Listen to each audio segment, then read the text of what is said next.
نبوي سيرت يا من يحب المصطفى محمدا ومن مشى على هداه واقتدى أهديك د نبوي اخلاق زده کړه پرې عمل او تر نورې رسول د هر مؤمن مسؤلیت دی.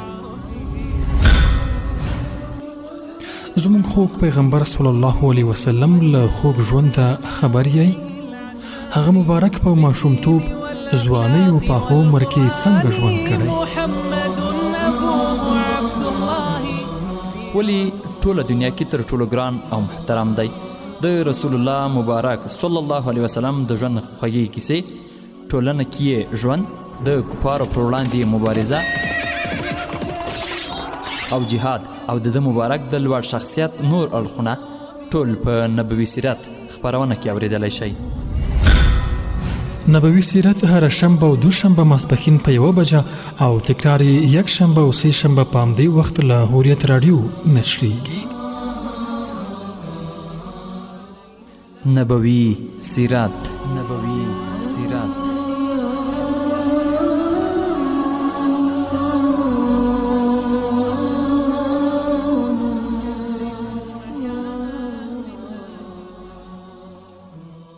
وتستمر سلسلة في السيرة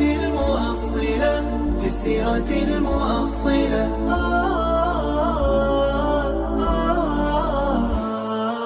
قد صبر العباد فكتب الجهاد فشمروا وجدوا رمى النبال سعدوا.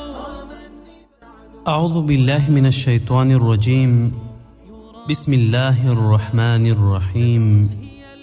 دا هوریت رادیو ډیرو درنو او معززو اوریدونکو، السلام علیکم ورحمت الله وبرکاته. په دې هیله چې جوړ او روغ بایاست او د ژوند چارې به په ډېرې خوښۍ او سلامتیا در باندې تېرېږي. معزز اوریدونکو، دا د یو ځل بیا د سیرت النبي صلی الله علیه وسلم د خپرونې د وړاندې کولو لپاره زه روحاني ستاسو په درنه خدمت کې حاضر سوی یم. هیله مند یم چې د خپرونې د پای تر شیبو زموږ ملتیا وکړئ.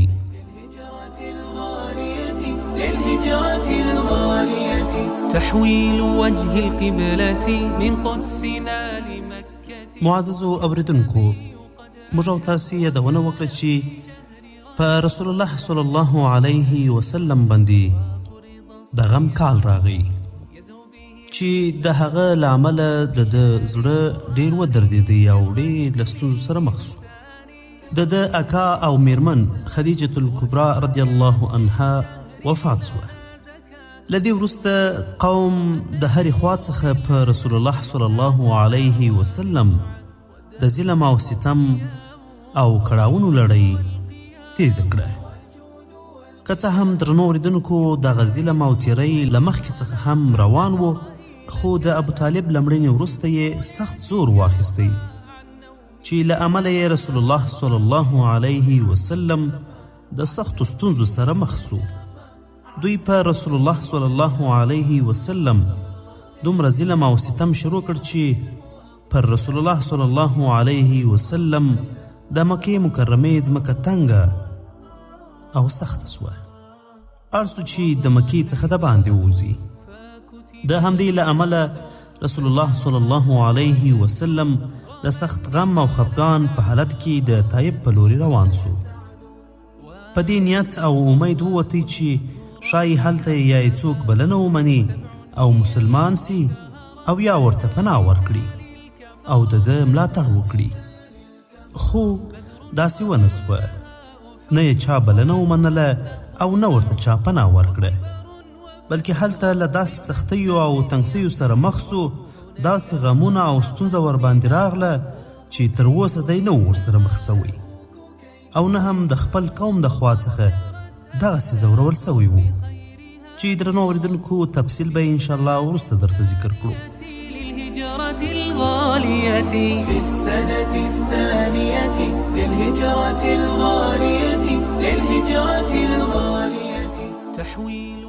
د رسول الله صلی الله علیه وسلم سره په څنګ کې د ده په ملګرو هم د ظلم او ستم بازار خورا ګرم سو.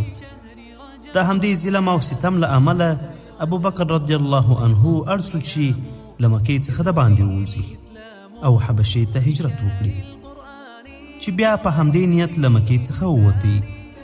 څه وخت چې د برک الغمات سیمې ته ورسېدی نو هلته له ابن دغنه سره مخ سو.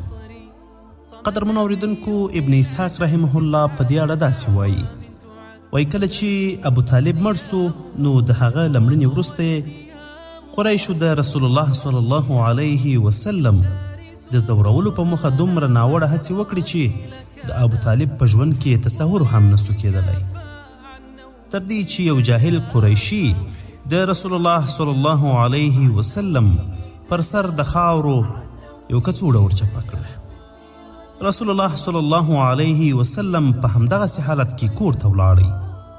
یوه لور یې ورغله او ژړل یې او د ژړا په حالت کې د خپل پلار سر ومینځئ.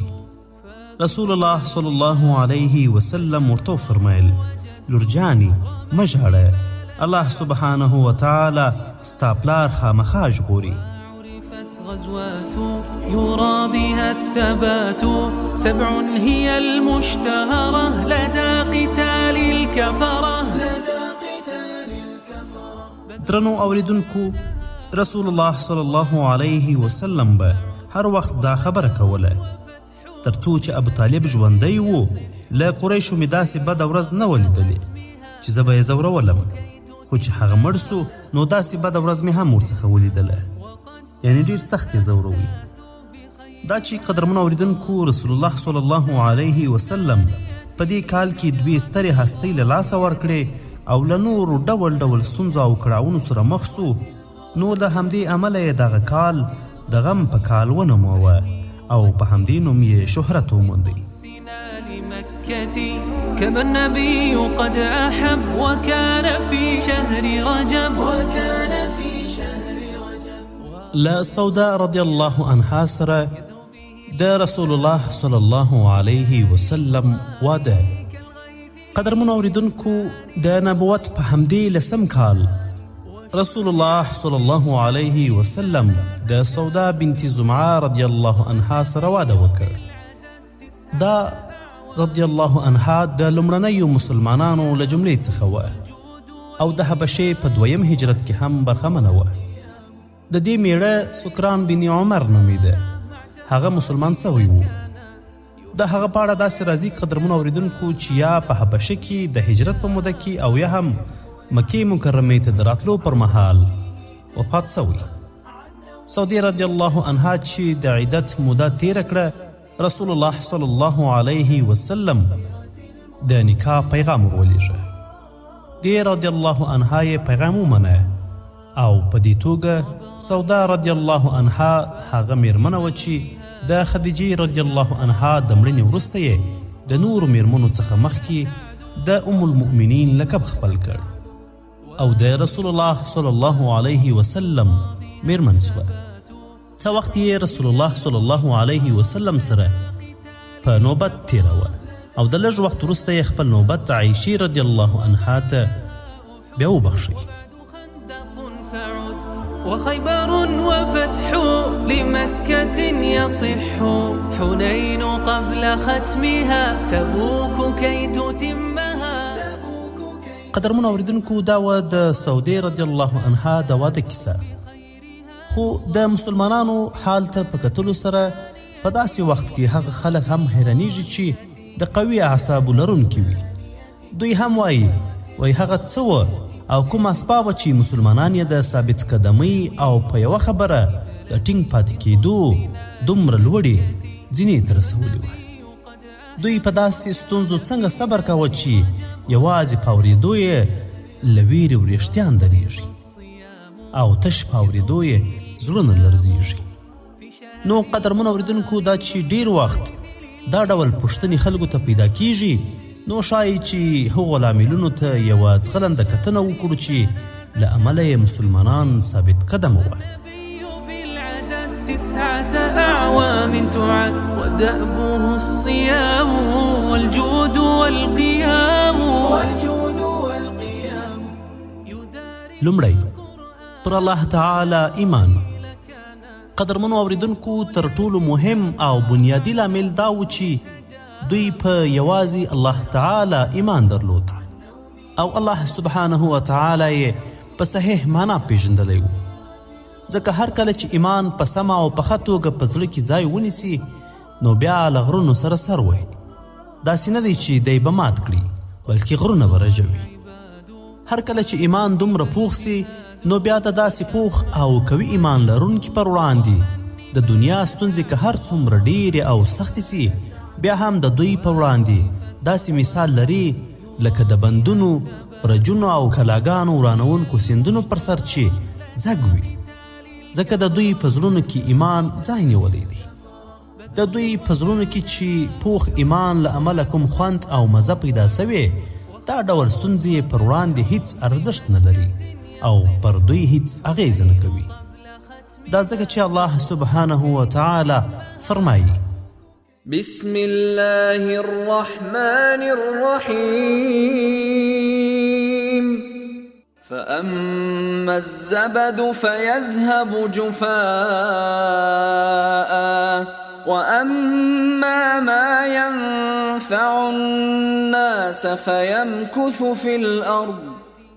ژباړه ځګ له منځه ځي او هغه څه چې خلکو ته ګټه رسوي هغه په ځمکه کې پاتې کیږي.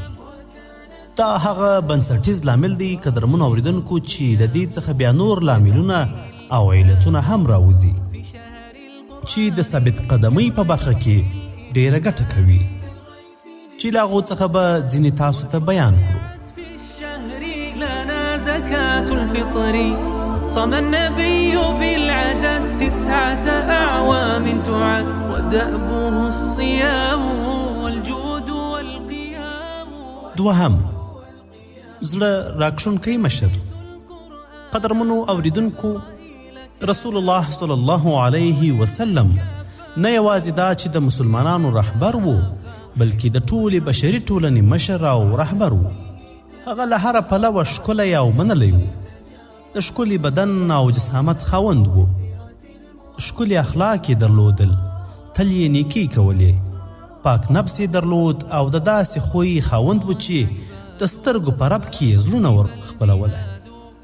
چا به چې د زړه له تله ورسره ولیدل نو په یوه نظر به یې د خپلو زړونو واګې له لاسه ووتل.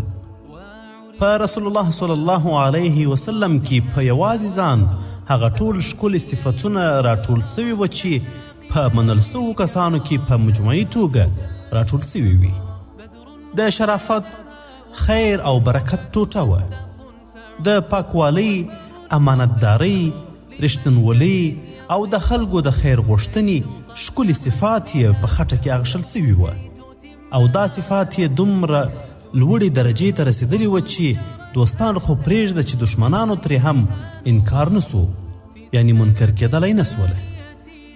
هر چا به پرې باور درلود او هره خبره یې د منل کېدو وه. له همدې عمله له نبوت څخه مخکې هم په صادق او امین سره مشهور و.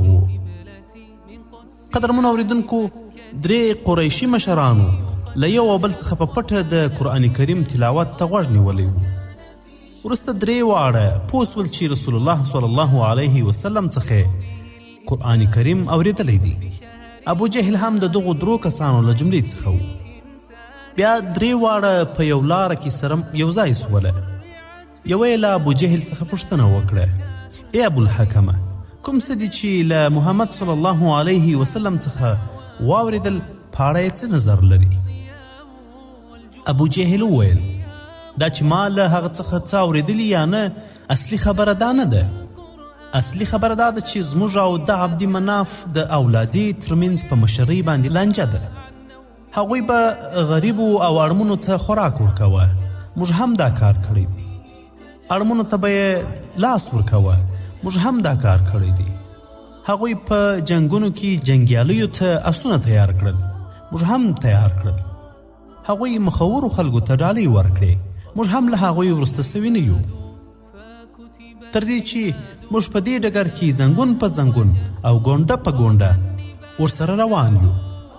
زموږ او د هغوی مثال داسې سو لکه د یوه ځغاستې د سیالۍ په میدان کې چې دوه اسخلونکي او د هغوی اسونه پښه په پښه ځنګون په ځنګون او ګونډه په ګونډه برابر او مساوي روان وي او هر یو هڅه کوي چې تر مخه سي د سیالۍ دا میدان همداسې تود روان و اوس د عبد مناف اولاد دعوه کوي چې زموږ له منځ څخه الله سبحانه وتعالی یو نبی را لېږلی داسې نبی چې له اسمان څخه وحی ورته راځي نو تاسو ووایست چې موږ داسې کس له کومه راوړو آیا موږ داسې کس پیدا کولی سو خو دومره ده چې قسم په الله نه پرې ایمان راوړو او نه به یې رښتینی وکړو او قدرمنو اوریدونکو ابو جهل به تل ویله محمد صلی الله علیه وسلم موږ دا نه وایو چې ته درواغجن یې بلکې تا چې کوم دین راوړی موږ ټول یې درواغ ګڼو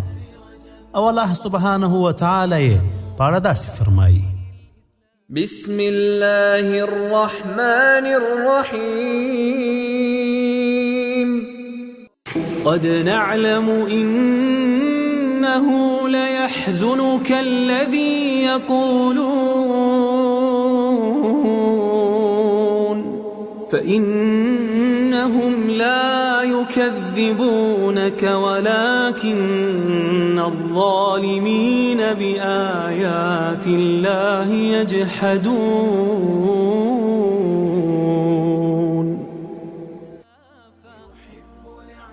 ژباړه اے محمد صلی الله علیه وسلم یقینا موږ په دې پوهیږو چې دوی کومې خبرې کوي له امله یې ته خفه کیږې خو بېشکه دا خبره ده چې دوی تا دروغجن نه ګڼي بلکې دغه ظالمان په اصل کې د الله تعالی له آیاتونو څخه انکار کوي معزز اوریدونکو د دې خبرې تفصیل مخکې تاسو ته موږ بیان کړی وو چې یو وخت 3 واره په پرلپسې توګه کافرانو رسول الله صلی الله علیه وسلم ته سپکې سپورې وکړي په دریم ځل رسول الله صلی الله علیه وسلم مخ ورته راواړوه او دوی ته یې وویل ای قریشو ما تاسو ته مرګ راوړی دی بیا ناست خلک دومره وویرېدل چې سخت ژبې او بدویونکي هم هڅه کوله چې په نرمه خبره له رسول الله صلی الله علیه وسلم څخه ځان خلاص کړي او د ده غصه کمه کړي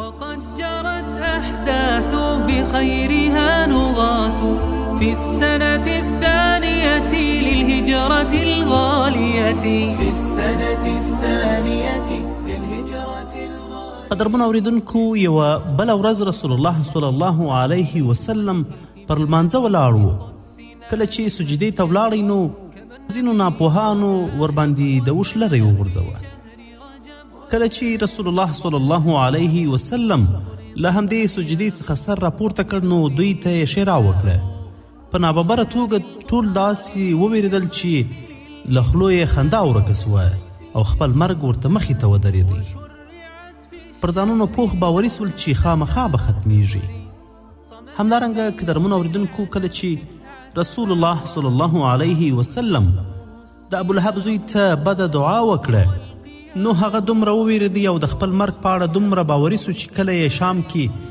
د سفر په حالت کې زمری ولیدی نو په چغو چغو یې وویل چې قسم په الله محمد په مکه کې دی او زه یې دلته ووژلم قدرمنو اوریدونکو ابی بن خلب به تل رسول الله صلی الله علیه وسلم ته اخطارونه ورکول چې خامخا به دی وژنمه رسول الله صلی الله علیه وسلم به ورته وفرمیل ته مې نسې وژلی ان شاء الله زه به تا وژنمه نو د احد په غزا کې چې کله په ده باندې رسول الله صلی الله علیه وسلم د تور یا نیزې حمله وکړه که څه هم زخم یې ډیر ژور نه و بلکې باریک و خو بیا هم د سختې نارې او چغې وهلې او ویې ویل نه ما ته یې په مکه کې ویلې وه چې خامخا به دې وژنم دا خو وار دی قسم په الله که یوازې پر ما توکلی وای نو خامخا به یې زه وژلی وای او قدرمنو اوریدونکو دې ته ورته یوه ورځ سعد بن معاذ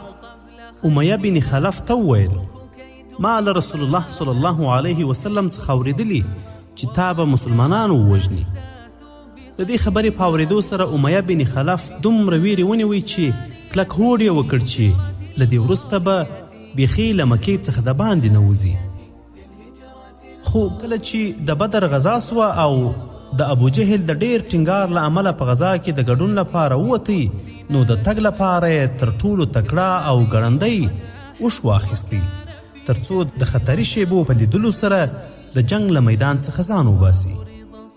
چې بیا یې ښځې ورته وویل: ابو صفوانه، ایا د خپل یسربي ورور خبره دې له یاده ووتله چې جنگ ته روان یې؟ ده ورته وویل: خبره مې په یاد ده، نه غواړم چې جنگ کې ورسره برخمن سم، یوازې یو څو قدمه ورسره ځمه، بیرته شاته راځم. ودأبه الصيام والجود والقيام يدارس القرآن مع جبرائيل. نو قدرمنو اوریدونکو، دا خو د رسول الله صلی الله علیه وسلم د دشمنانو حالو. بل پلو ته د رسول الله صلی الله علیه وسلم د ملګرو خبره ده چې د هغو لپاره رسول الله صلی الله علیه وسلم د هغوی روح، سا، زړه او سترګې وي. په خپلو منځونو کې دومره مینه وه او مینه یې دومره تیز روانه وه لکه اوبه چې روانې وي. د دوی زړونه د رسول الله صلی الله علیه وسلم طرف ته دومره په تیزۍ سره رامات او ورتلونکي وه لکه اوسپنې چې مقناطیس ته ورمات یا ورتلونکي وي. چې د رسول الله صلی الله علیه وسلم بدن د خلکو لپاره تصوري محبوبه او د خلکو د زړونو لپاره مقناطیس وو. همدغه پاک او رښتینې مینه وه چې هر سړی دې ته تیار و چې سر یې پریسي، خو باید د رسول الله صلی الله علیه وسلم نوک هم خوږ نسی او نه هم په پښه ځوز ننوځي. في السنة الثانية للهجرة الغالية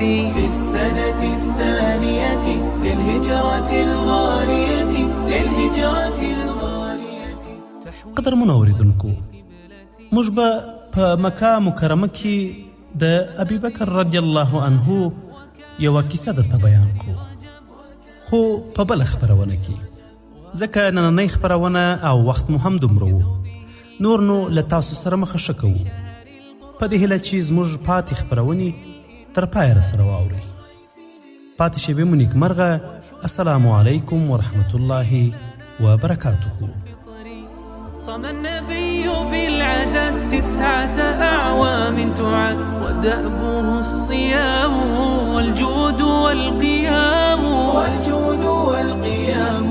يدارس القرآن مع جبرائيل كان يحب الاعتكاف عن نومه